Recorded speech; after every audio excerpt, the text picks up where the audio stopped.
Welcome, everyone, to Nonprofit Problem Solver. It is the weekly live podcast. We are streaming direct into the Nonprofit Problem Solver Facebook group and onto YouTube and to LinkedIn. And today we're going to be talking about strategic partnerships with my good friend Mallory Erickson. But before we do that, let me first thank my sponsors, YachtMe, the virtual events platform, which is 100% free to nonprofits, and PodPro Audio, making professional podcasting easy. If you are interested in podcasting, contact PodPro Audio, tell Glenn I sent you, and he'll hook you up with some perfect sound. Okay, Mallory, how are you? I'm great. Thank you so much for having me. How are you doing? I'm doing well. I've been excited to have this conversation. People are always talking about strategic partnerships, and obviously we're going headlong into the busy season. But before we get into that, tell us a little bit about your background and what you are offering people. I know you're a consultant and a coach, so we want to know where we can find you online and what sort of programs you're offering.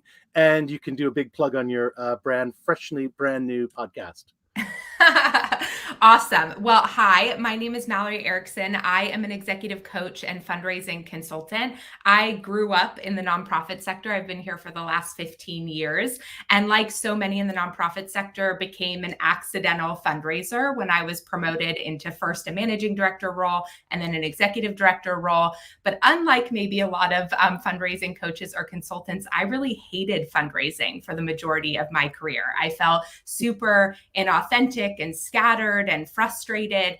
And I got to kind of a breaking point where I thought about leaving the sector because I just couldn't figure out how to make it work for me.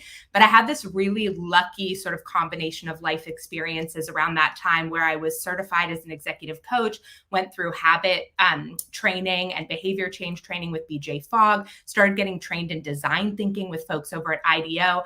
And all of those frameworks really kind of came together at the same time for me to be able to take a step back and look at how I could fundamentally fundraise differently, both from a systems perspective, but also from like an embodiment and like human perspective for me. And so I built a system for myself, which completely changed the organization I was running and my experience as a fundraiser and a leader. And then I started to roll it out to other organizations one-on-one through my coaching and consulting services, saw incredible results in 23 different organizations, big and small. And then this year, January of this year, launched the Power Partners Formula, which is my self-guided course that allows folks to move through all of the elements of my program. Really a big foundational piece of it is around how you build strategic partnerships, find mutually beneficial relationships that are going to lead to sustainable, reliable revenue for your organization.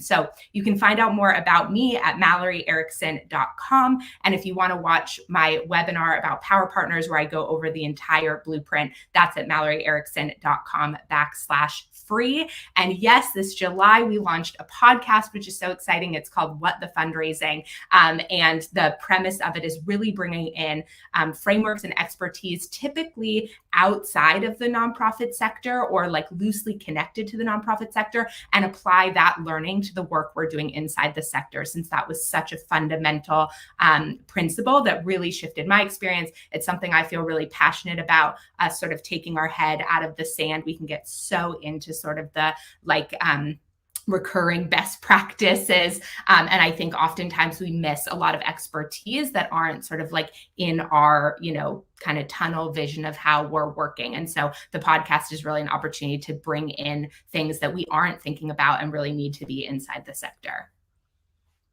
That was a lot. That's great. Thank you. Thank you so much for that. I love this idea of bringing in outside perspectives because I'm a big fan of adopting best practices where they don't exist, but they can't just be taken off the shelf and implemented rote or without any sort of tweaking and humanizing in context. They've got to actually live and breathe and be real.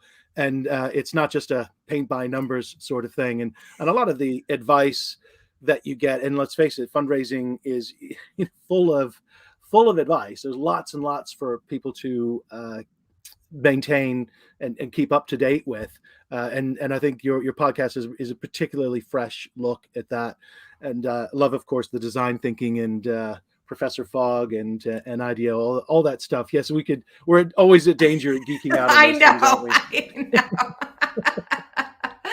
know. But I think what you said about the strategic partnerships being a core part of sustainable, successful fundraising, and that's the this whole idea of not chasing your tail constantly, because that's what drives everyone crazy about the sector, and why uh, people are in post for 18 months or less, and there's so much churn and turnover, and it's difficult to find good people and keep good people. They keep getting promoted to EDs if they're any good at fundraising. Um, Mm. so why is the strategic partnership piece so core to that idea of sustainable fundraising? Mm. Well, I think the idea, like when I really think about strategic partnerships, the first thing I'm thinking about is okay, who are the people, who are the organizations, who are the companies, who are the foundations in the ecosystem that are fundamentally trying to do the same thing that my organization is doing? Right. And I think starting with asking ourselves that question and really sort of surveying the landscape for that is really important for so many reasons, right? Not making sure we're not duplicative, making sure that we're not just creating a nonprofit for the fun of it and we're going to start to go after the same buckets of money with people who have been doing this for 10 or 20 years, right? And so I think when we can sort of step back and say, okay, what is it that we're trying to do here, and who else is trying to do things, and how can we build partnerships that leverage everyone's skills and expertise and assets to achieve this goal together. It's just the money is a part of it, of course, right? Because generally, especially in cross sector strategic partnerships, when folks are coming together like that, they have very different types of assets, right? So the company might have plenty of financial assets, and the nonprofit may have plenty of assets related to how well they know the audience or the community or the customer base, however that's defined, right? And so both entities have tremendous value to be bringing to the table. And it's about sharing that value with one another in ways that stabilize both people or both entities, right? And so, from a Yeah. nonprofit perspective, I think that's often thought about just from the financial standpoint. But I think that there's actually a lot more there to it that's really beneficial. But of course, when you are providing consistent value to a partner where money is not their problem, but the challenges they face are things that you solve, then that just inherently sets you up for a successful long-term relationship, because you're continuing to work together and share your resources year after year after year as you try to achieve this goal together. And that creates a much more sustainable model of funding when that's a part of the partnership. Yeah. And a lot of people, I think, sort of miscast what it is that's strategic about the partnership, because Mm, it's, from the nonprofit perspective, it's easy to think is, okay, I love the big fat corporate check, and mm, in response we'll provide some enriching volunteering experiences, or mm, something of that nature. And I think it's quite limited. Or there's the element, of course, is sponsorship tiers in an event. And these are bread and butter thinking. So it's not necessarily that they are wrong, but they are limited in that they are not truly strategic. And so yeah. I'm interested to hear you sort of define for us what it is that makes these partnerships genuinely strategic, rather than merely a for-profit partnering with a nonprofit for seemingly mutually beneficial ends that maybe aren't clear to everyone. Mm. First thing I'll say is I think there are some different kind of like thought leadership buckets around this difference that you're describing, but I'll explain sort of how I think about it. So, it's interesting in our sector, we use the word transactional a lot, right? Like, don't be Usually transactional. negatively. Yeah, negatively. Yes, It's yes, an insult. negatively. Yes. And I actually think we use it to just mean don't talk about money. And I think that's really wrong. Like, I think we use it as a blanket term to be like, don't be transactional, like, don't talk about money too early. And I actually don't think that is like the right way to think about transactional relationships. I think what makes something transactional is a money only conversation, right? That's a vendor relationship. You want to give a corporate partner something and get money for that something. That's a vendor relationship. That's not a strategic partnership, right? So Yeah. benefits that you're giving for sponsorship or a volunteer day in exchange for funding, right? That's like a vendor relationship. And So a strategic partnership, though, it doesn't mean that some of the activities aren't similar, but you're really taking that step back and you're like kind of peeling away the different layers, and you're both being transparent about the problems that you're trying to solve, the things that are keeping you up at night, right? The challenges that you're having, and you're being thought leaders together, right? You're like coming to that table together and trying to think creatively, innovatively about the different ways that your businesses, right? Nonprofits are businesses, just with a different tax ID. And so how your businesses can thoughtfully partner in ways that help you both achieve your goals, right? So the strategy is like, what is your strategy? What is my strategy? Where have we really been banging our heads against the wall? Where have you really been banging your heads against the wall? What's working really well actually over here? And what's working really well over here? And actually doing like strategic type planning together. And then as you're formalizing that partnership, yes, there might be benefits like a volunteer workday, because one of the challenges they might be having is volunteer engagement. And so it makes sense that that might be a part of the way that you partner together. But I think when you're talking about strategic partnership, it's not these like little one-off, like you sponsored our gala, so you had this little table tent on our table, right? Like how is that strategic for the business? It's not, right? And strategy is about the interconnection of the different pieces of our business to achieve our shared goals, right? It's not, strategy is not one program or one sponsorship or one thing. So I think when we're thinking about strategic partnership, what we're doing is thinking about all the pieces that are going to help us achieve our strategic initiatives as a nonprofit, and the business, if it's cross-sector, right, or the other organization, and really like weaving those together in a variety of different ways to achieve that goal we both want to see. I think that's a great way of distinguishing that. And yeah, we say transactional, as we said, is sort of dismissive, or something to be avoided. But in a way, a lot of folks approach sponsorship in a purely transactional way. In that, it's almost like a vendor relationship. We need a for-profit corporate identity on the sponsorship, and we've got these tiers, and we are literally selling the sponsorships. Again, it's not that that's bad, but that is not strategic. And I think Right. the other dimension that you mentioned, which I think is really important and strategic, and why it takes time, is that there are so many exchanges, which sounds transactional, but there's so many ways of sharing ideas and thoughts and activities that are not on the ledger. You Mm, can't necessarily write them down and say, oh, this is a balance. We gave you this and you gave us this in return. Because as you mm, said, you're sitting around a table saying, well, we sort of both share this particular space, but we mm, see it from different perspectives. How are we mm. working together to address that? And if you're already talking that way, you're beyond a ledger anyway. There's not a ledger in the room, Yeah.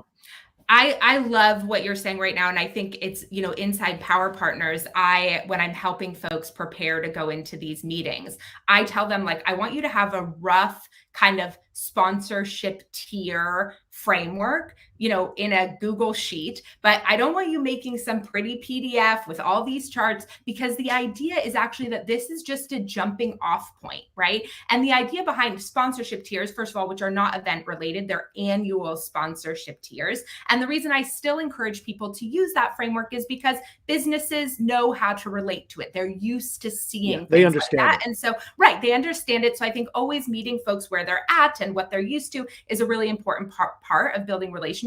But then saying right off the bat, look, here's some ideas we have around what could be beneficial to your organization in partnership with us. But this is just a jumping off point to really start this conversation. I want to build something custom that's really rooted in what we're trying to do together. And so I think that's really important. And then in those sponsorship sort of benefits, you're demonstrating that you really understand the person's business, right? So that there's a variety of things in there that really demonstrate you understand what mutual benefit looks like in a business relationship. And you're already starting to think about things, because that's going to get their brainstorming going.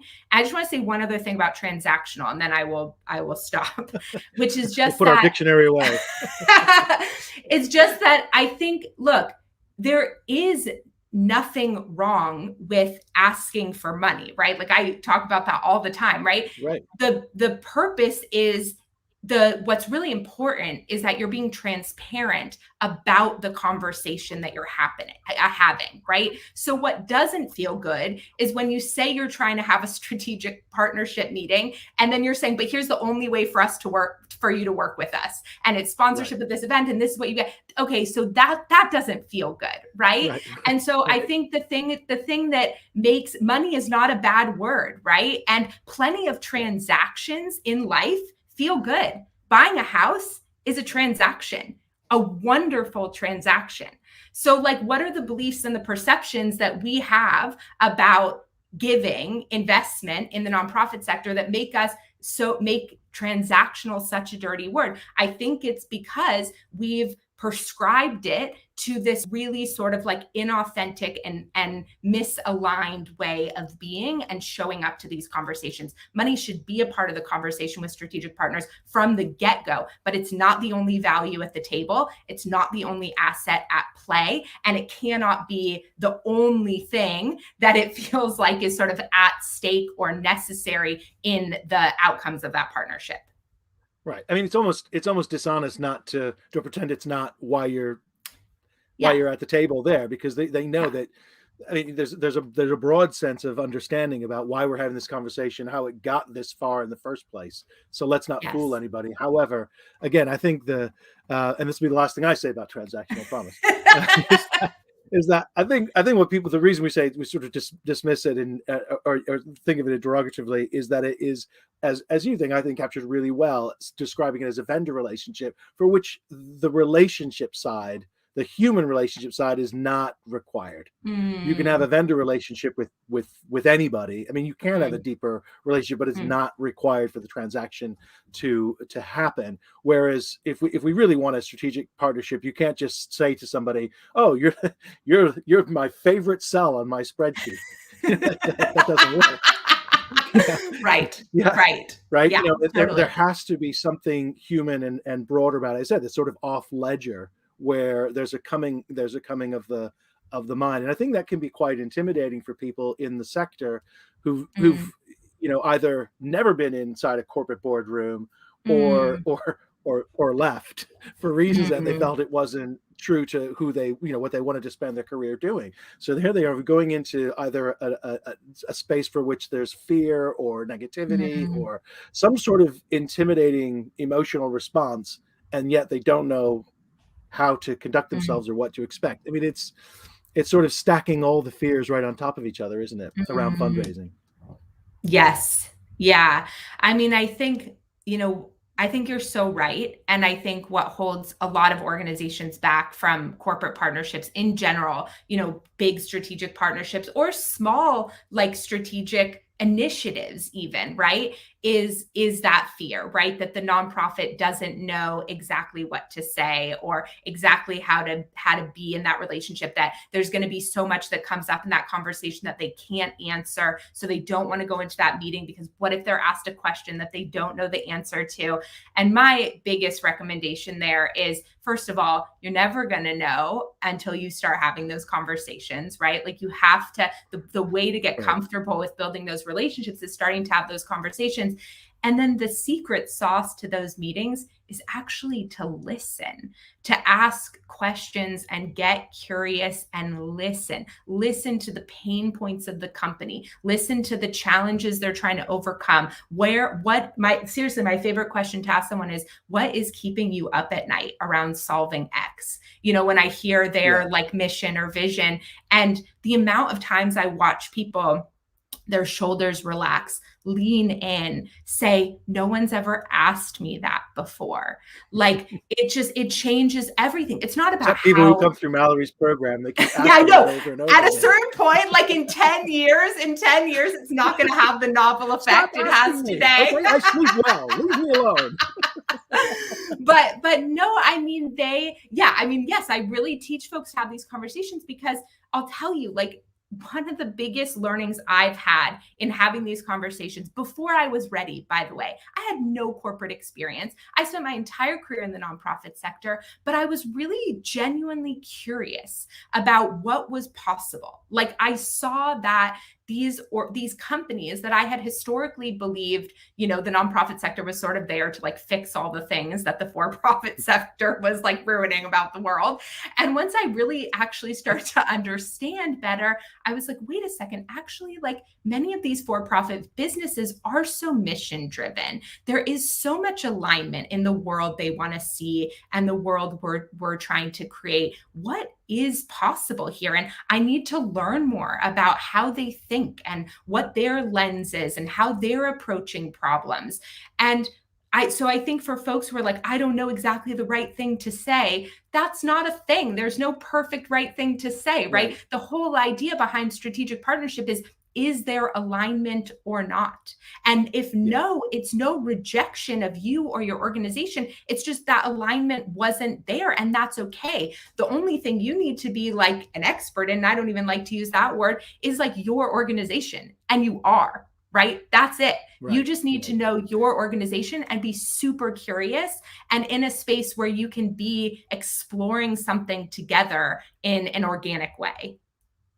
Yeah, I think that exploration is vital in that curiosity, and I can imagine people sort of stymied by a lack of curiosity or again fear Mm. around understanding what makes that business tick. Because there's again a couple things aside from this conversation. How do I have it? Is uh, how could a business, what does a for-profit business do for the community that I serve? How would they even Mm. think about this? And of course, you have to have that conversation and listen. And then the other element I was thinking as you were speaking is that you don't know whether you're going to be able to really work with the corporate sponsor person or whoever it is that the human person who's representing that company until you actually start to build that relationship, and it takes time. These aren't sort of just add water and whoa, but the trick of course is that you can get on famously well with that person and still there's no alignment. So there's just no Mm. guarantees in this work, but you have to start before you get anywhere. Yeah. And the thing is that I would say is that, so it's such a good point what you just said. But the thing is, if you do get along famously well and there's no alignment, you're going to learn that really early in the process. And that's a gift. The goal, like for Yeah. my people, I don't want them to spend 18 months and then get a no. Like get a no right away. Like please save 18 yourself minutes, the time please. that, yeah, like let's just get there, right? Like I think we are so in this sector afraid of, we take the rejection, we take no or a like misalignment or this isn't a good fit so personally, and this was so true for me too, like in my earlier years.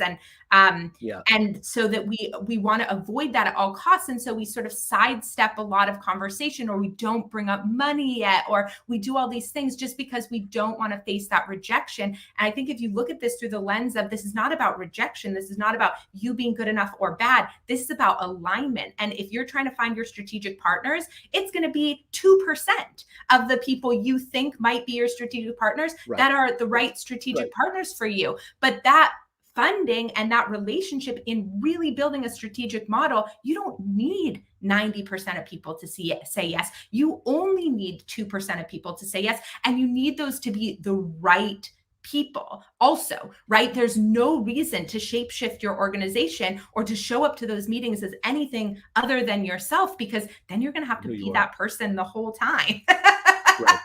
Right. Right? Right. Right. Right. Yeah. You can't be asking yourself, which lies did I tell? uh, trying to remember. But you're right. It's a filtering and a matching process. And Yes. the I don't know if irony is the right word here, but the more you take it personally, the more you take it personally because you have fewer conversations and Mm. you increase the stakes each time. And that's the worst situation to be in. You want to have a lot of low stakes conversations in the beginning, the sort of your first round, your sort of filtering round, don't you? Because Yes. again, if you're not familiar with the corporate space or you're not really comfortable networking in that environment, you've got to do that work to get comfortable, surely. Yeah. And I would just say that there is so many opportunities. Like, I think the thing is, people think like, oh, but I can't, Mallory, I'm just not ready to have that meeting with that business. I'm like, why? There's like literally 4,000 other businesses like it. Like, like, so what, like, and so I think that's the other thing to recognize, that like, this is not, and that's where our sort of scarcity mindset comes into play, and feeling like we really have like fixed opportunities. And I get it. Like, I mean, a lot of the work I do with folks is around this emotional component, right? Really like Yeah, it's the understanding what's mindset happening. around mistake Yeah. making and Yes. risk And so taking. Yeah, yeah, totally. So it's so real. But I think like if you can, one, shift to that piece around, it's about finding alignment and about you being able to say no too. Another thing I'll say here in from nonprofits a lot is, well, what if we don't want to partner with them? Like, what if we get in there and we realize that, they're greenwashing, or this is value signaling, that it's not really strategic partnership? I'm like, cool, then you walk away. right. Then you say this isn't the right fit for us, and I just think like we need to reclaim, I guess, that power in the nonprofit sector, that Yeah, we really have tremendous things of value to be offering in these strategic partnerships and these cross-sector partnerships, and we get to choose. Inside Power Partners, folks raise a ton of money, but I'll tell you, the proudest moment for me in that of the year was hearing about someone inside the program who turned down $1 million opportunity. And I was just like, there was nothing that told me more that like we're doing the right work than for yeah, her to be able to confidently say, that is not the direction my organization is going. That's going to burn my staff out. That's going to stretch us in ways we really can't show up to. It's not the right fit. And like the confidence that she had, and in her funding through other streams, to me, that was like the best sign. Not all money is created equal. And so the idea, yes, strategic partnerships take time, because the goal is that you're building them for a long time, right? And like, right, like you're going to date someone for a while before you marry them. So because like the process of undoing, like you don't want to learn things once you're married that maybe you didn't know ahead of time. And so like, I think that that's what this is about. This is about really building a long-term partnership. And so that is going to take time. And sometimes it doesn't mean that sometimes there's never an engagement before that full strategic partnership. I really encourage people to have a smaller kind of strategic program or strategic initiative, like a little small thing folks do together, to even see like, how did it feel to work together? Can we look at the ROI together for both of us, right before you're doing some multi-million strategic partnership? Yeah, you can't just start with the home run, right? Yeah. All right. So when people come to you and your program, what are the sort of common misconceptions that they have? I know we talked a lot about fears and things that people say that, well, I don't want to do that. But are there sort of more fundamental misconceptions about the way they're thinking about this work overall and where it fits in? Yes. So I would say there's two. One of them, well, I think there's more than two, but maybe two that I'll highlight here. One is that, which I think I started to address before, is that I think in the nonprofit sector, many of us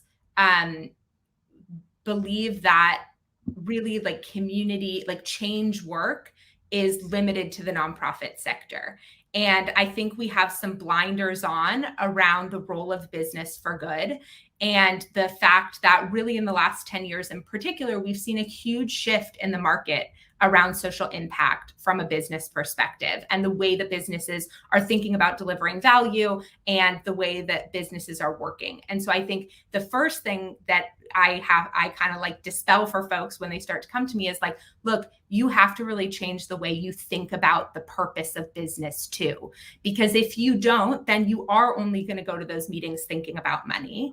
And that's going to set up this sort of traditional power dynamic where you're the person who needs money, they're the person who has the money. How can you get the money, right? Like you really need to reframe the way you think about the purpose and possibility of what business can be, right? And so, and to let go maybe some of the, I don't know if like resentment is the right way of saying it, or like, I just feel like when I was leading organizations, I sometimes was really up on my high horse around like, well, we're fixing the problems that you're creating. Yeah. And It's so it's a tribal thing, isn't it? Yeah. Yes, that's a really good point. But I think the first, so I think the Our first tax thing code is is better than your several tax codes. right. So I think the first thing is really like unwinding those thoughts and beliefs. That's kind of the first like big misconception that I think holds people back. The second one is that the way to partner with companies is primarily through their CSR department. I think this is another way that businesses have really Yeah. shifted over the last 10 years where they're starting to look at partnerships and relationships and value across their organization in so many different ways. And so companies often have marketing that's still doing like cause driven, impact driven marketing. They do have their CSR, they do have their foundation sometimes too, right? And really understanding sort of the interconnection between those things. And I think having really transparent conversations right off the bat about who should you be talking to? Where should you be working? I just had a client who had been working with the CSR department at a company for 2.5 years. And I was like, no, go to this person at marketing, start. And in 10 days, she closed a $10,000 partnership. So Right. it's like, so CSR The money's in marketing. historically, yeah, the money's in marketing, number one, definitely. And the quick release of funds is in marketing, right? My hope is, and I think, businesses are trying to, on their end, internally weave these components together in a better way, but they aren't, it's still very clunky for most companies, right? And so in some companies, you might be able to work with all the entities. You might be able to do something with the CSR department and with marketing and with the foundation. In other companies, it's literally illegal for you to work with the foundation and marketing, depending on the product they sell. So you Yeah. need to, this is why there's no one blueprint for here's how you build a strategic partnership. This is why the best thing to do is get curious, ask questions, be genuine, say, are you the right person for me to be talking to about this? Where can we go Right. the deepest around achieving our shared goals? So those are two. It reminds me again, as we were saying earlier, those things that are off the ledger, in terms of what is it that we're actually going to be doing together, and how is that going to add respective value to our organizations and value to the relationship. And the one word we haven't used, but we probably should now, because I'm going to just throw it in there, even though we put our dictionaries away, is trust. And Mm, and the idea that you have mm, a different relationship with a foundation, even a corporate mm, foundation, than you're going to have with a marketing department. And mm, again, with CSR, you as a nonprofit are serving different functions in a sense for mm, those different departments. And as I said, the one with the real muscle to the heart of the organization is the marketing. And that's where they actually do strategy genuinely. There's mhm, a lot less CSR strategy and a lot less foundation strategy, I can tell mm. you. Mm. Yeah, I So love that so you said that. building sort of trust with marketing seems, and again, I think a lot of the things we're talking about, I don't know that we're making it less intimidating for people who don't do it. So I'm wondering if if you would be willing to share some of the sort of tactics that you use, some of the routines that people should start thinking that make it accessible, feel like I can do this. I know that Okay. sounds like a big thing to earn the trust of a marketing department. God, I wouldn't even know where to start. But actually, Mm, if you do these two or three things that Mallory's about to tell us, then mm. maybe that's not too intimidating. Yes. Okay. I will walk you through that, but I want to say something about trust first because I actually was on a little group coaching call for a friend's membership recently, and we were talking about corporate strategic partnerships as well. And we were at the end of the call, and I said to them, I said, how many of you trust me right now? They all raised their hands. And I was like, I think there's a big misconception in our industry about how long it takes to build trust. Why do you trust me right now? You trust me right now because you can tell that I genuinely care about the success of your organizations. You trust me because I'm really listening to you, because I'm answering you honestly and transparently, because I said I don't know a few times and I'll circle back. Like that's why you trust me. And so and the other piece of it, the other reason why I think you can actually build trust fast is when you approach conversations through the lens of the person that you're talking to.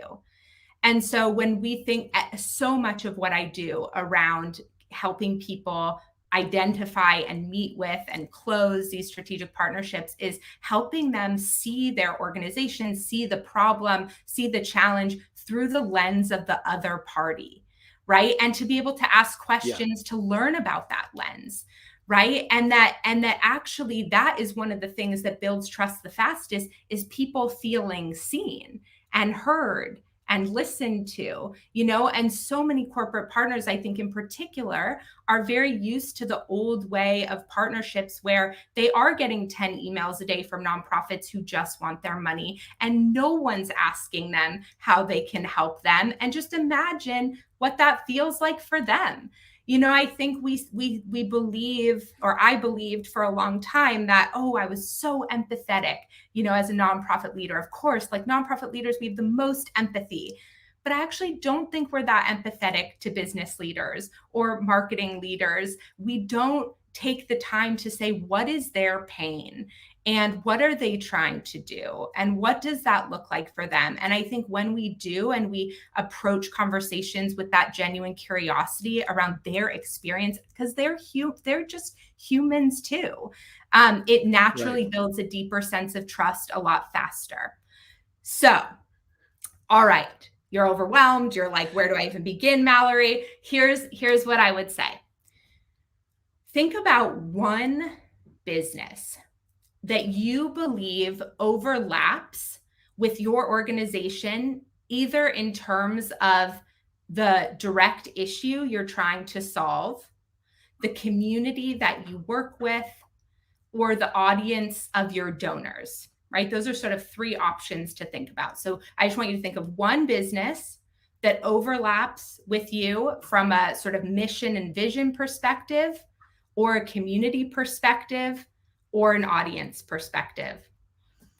And then I want you to put yourself in, try to put the lenses on of the funders. I mean, I do a lot of training around this, so I'm just kind of walking you through the steps, but go on that business's website, read Right. their language, look at patterns in their language, right? Do they have community at the top?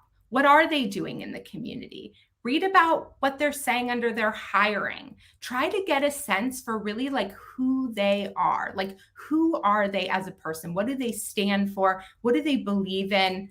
Look at some of their recent marketing initiatives. What does it tell you about what they care about, what they're trying to do, what they want people to believe about their business, right? And sometimes I'll say, I will print out Yeah. Facebook ads from a company and I'll highlight words that I keep seeing over and over and over again. And it starts to be like one of those pictures where like you can't see the picture at first. It's just all the repeat patterns. And then you're like, oh, there's the, map of the, island or something. So start to look at Right. patterns in the company's language, and then write them an email talking about what you saw.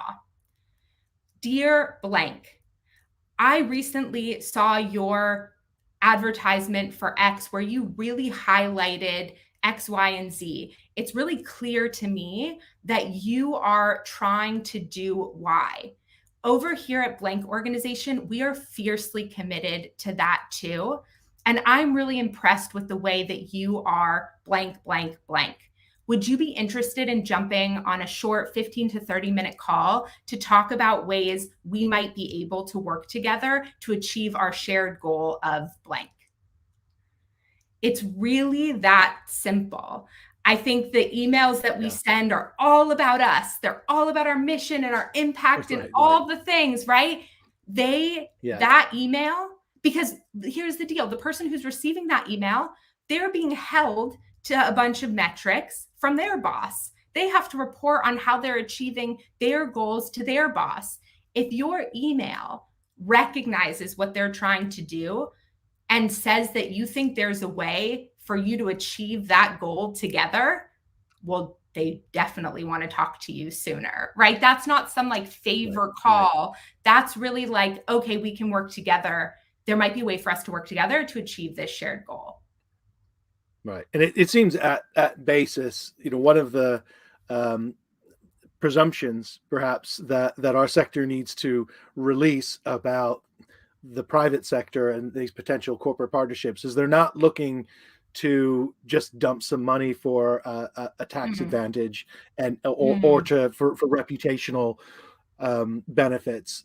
If they actually are genuinely trying to see something, we have to actually believe that there are businesses out there, clearly not all of them, but they're the 2% that you referred to, that are actually trying, as part of their profit making activities, as part of their commercial activity, are actually influencing in some beneficial way either our community or our audience, or some of those things that overlap with what we're doing. And that's, mhm.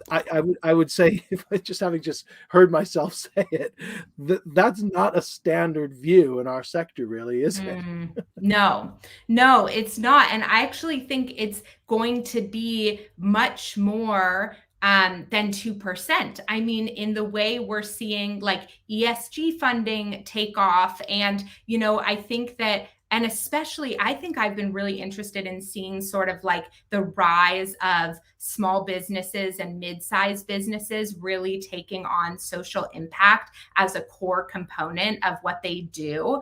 And so yeah, I agree. I mean, I think that has to be one of the ways that we fundamentally shift so that we can feel genuine and authentic when we want to help their bottom line. You know what I mean? Like, I think that in order for us, I did a training on corporate partnerships maybe a year ago now. I didn't know this at the time, but the corporate sponsor of the event was on the training. And at the very end, he came on and he said, I just want to thank you for the way you're training people to talk to business leaders like me. He was like, because the reality is that someone can come to me with an idea for corporate sponsorship or partnership, and I might really care about the organization, but I have to be able to make the business case to 32 other people.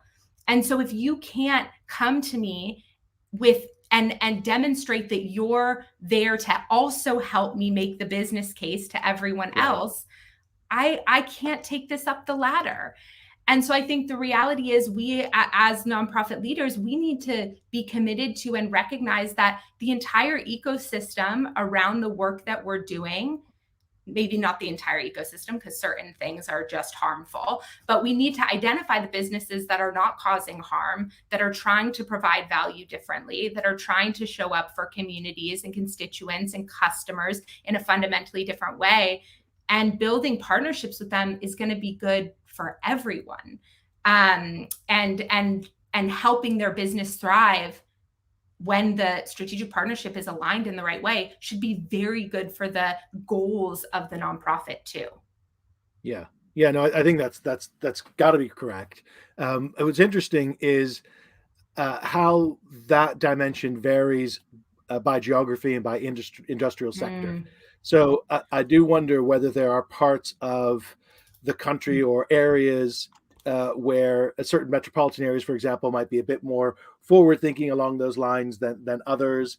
If you were in perhaps a mm. smaller community with fewer small businesses, that may be, they may be affecting your community, but maybe not aligned in other ways. And so it does take some time to really understand, as you said, and I love the way you framed it to the very beginning. Think of a company that meets these criteria, and it may not be, down the street from you. It may actually be some distance away, or, and in these days, is it fair enough to believe that you can have these relationships over distance because of technology and the way that we're just working these days? I mean, think about the rise of companies investing in social media influencers. If like nothing else, what does that tell us about brand partnership explosion, audience sharing explosion, virtual partnerships, right? Like there is so much funding going into that area. And I've been sitting there like, why are you partnering with that random person on Instagram? You need to find the nonprofit that's doing blank and partner with them. Like it's a better investment of your funds. It's a more like it's a closer audience, right? Like nonprofits, you have the best audiences. They love you. You have the deepest relationships with your people and you understand them in such an important way. And that is really valuable. I'm not telling you to go out there and sell them off to the highest bidder. I'm telling you to go find companies that you really believe and can see they also want to support your people in good ways and your community in good ways. Those are the people to build strategic partnerships with. Yeah, and that completely shifts the power dynamic too, from the sort of cap in hand for a check to, hey, we've got community authority, we've got credibility, we've got a loyal audience. Is there a way for us to work together, as you said, through your marketing department? Again, marketing departments, guys, marketing departments. Yeah. Yeah. To achieve common aims. Yeah. Mm-hmm. Exactly. Okay. Well, that's fantastic. Thank you so much, Mallory. Can you remind folks where to find you online? Because I can imagine more than one person will be spinning out their browser now, trying to find some ways of contacting you. Yes, you can head on over to my website, which is MalloryErickson.com. And if you want to learn more about Power Partners, you can watch my webinar. Just go to MalloryErickson.com/free. And I go over actually my entire process, including something I call I talk about funder lenses in the webinar a little bit more, talk about asset mapping, which is how to identify all of the assets in your organization that you really have to offer, and to really hit, Kev, on your last point, that this is around shifting power dynamics and helping nonprofits recognize, again, the incredible value that they are coming to this table with, all these tables with. And so that's a huge, when I say power partners, people always think I think just the funder is the power partner, but actually the nonprofit is the power partner too. So that's really what it's all about. Right. Excellent. Okay, fantastic. Thanks for joining in, everyone, to Nonprofit Problem Solver, the weekly live podcast brought to you on the Nonprofit Problem Solver Facebook group, YouTube, and LinkedIn. Next week, I'll be speaking to the social media storyteller guru, Julia Campbell. Join us then. Take care, everyone.